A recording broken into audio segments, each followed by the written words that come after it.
Привет, друзья! Сегодня мы с вами отправимся в увлекательное путешествие по неизведанным уголкам истории.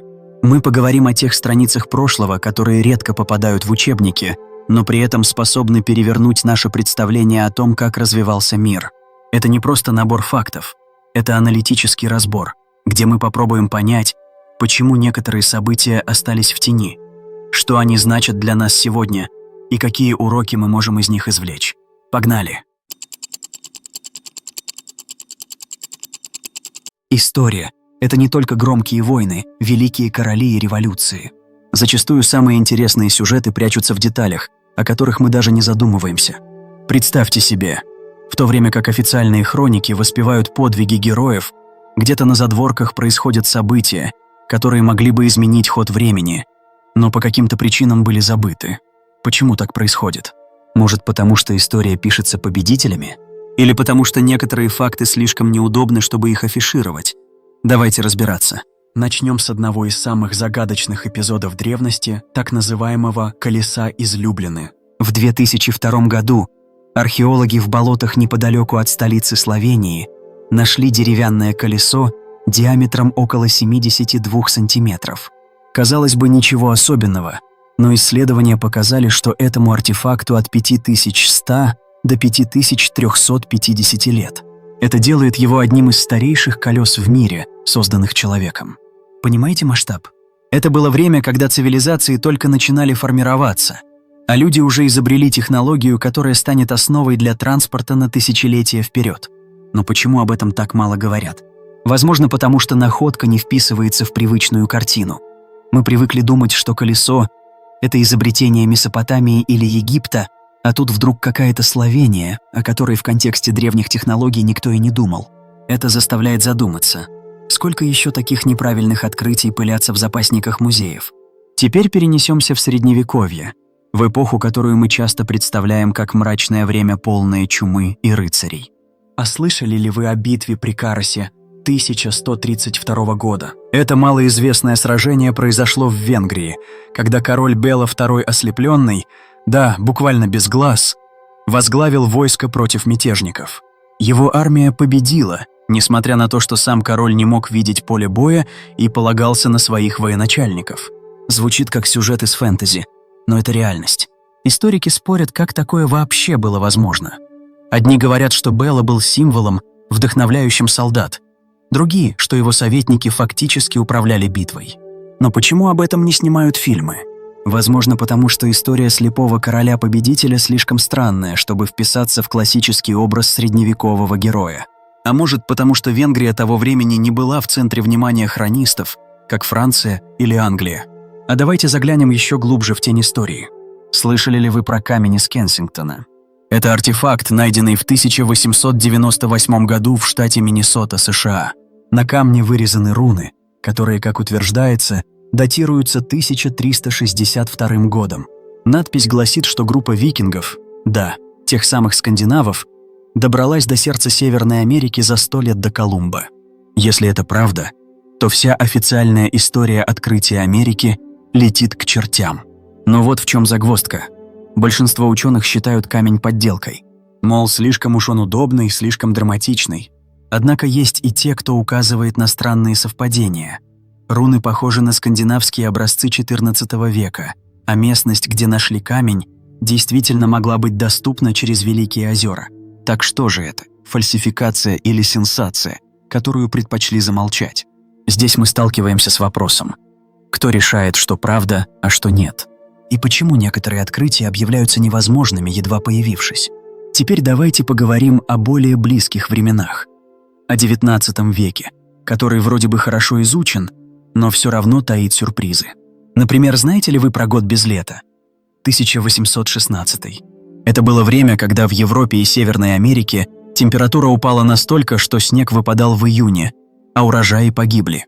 Причина – извержение вулкана Тамбора в Индонезии годом ранее, которое выбросило в атмосферу столько пепла, что солнце буквально скрылось. Люди голодали, цены на еду взлетели, а в некоторых регионах начались бунты. Но вот что любопытно. Именно в этот год Мэри Шелли написала Франкенштейна. Она сидела в Швейцарии, где из-за бесконечного дождя и холода компания писателей решила развлечься, придумывая страшные истории. Получается, климатическая катастрофа косвенно породила один из величайших романов в истории литературы. Это пример того, как случайные, казалось бы, события могут оставить след на века. Но почему мы не изучаем «Год без лета» в школе? Возможно, потому что он не укладывается в линейный рассказ о прогрессе и победах человечества. А теперь давайте задумаемся о том, как вообще формируется исторический нарратив. Возьмем, к примеру, Тартарию, загадочную империю, о которой говорят сторонники альтернативной истории. На старых картах 17-18 веков действительно встречается название Тартария, охватывающее огромные территории от Восточной Европы до Сибири. Некоторые утверждают, что это была могучая цивилизация, которую позже стерли из истории. Официальная наука отвечает, это просто старое название для земель, населенных кочевниками, вроде татар. Но вот что заставляет задуматься. Почему на картах того времени Тартария изображалась с такой детализацией, с городами и границами, если это был просто дикий край? Может, мы имеем дело с остатками чего-то большего, что не вписалось в рассказ о Российской империи или монгольском иге? Это не значит, что я верю в конспирологию. Но такие вопросы заставляют критически смотреть на то, что нам подают как истину. Еще одна малоизвестная страница – это история золотой лихорадки в Австралии.